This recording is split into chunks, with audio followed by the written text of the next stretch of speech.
Компанию «Водоканал» оштрафовали за порчу катка фекальными водами. Инцидент произошел в начале марта. Талое озеро буквально за час покрылось бурой водой со специфическим запахом и цветом. С подробностями разбирался наш корреспондент Дмитрий Тымыров.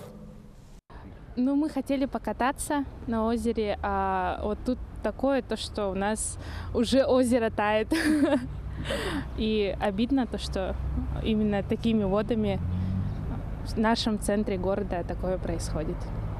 Утром было все нормально, и вот за полдня вот такая картина. Это как-то странно и страшно. Весенние каникулы, но после того случая каток в самом центре города опустел.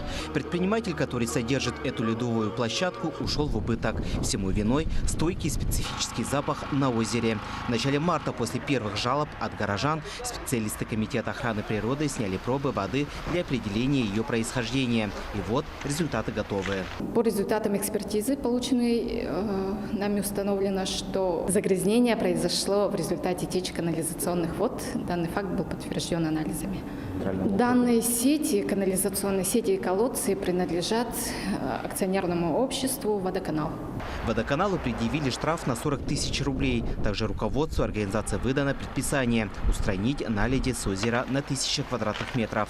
К работам уже приступили. В ближайшие дни наледи должны полностью очистить. На Талом озере работает 3 единицы техники. Это погрузчик, это гидромолот и самосвал для вывоза, как говорится, наледей.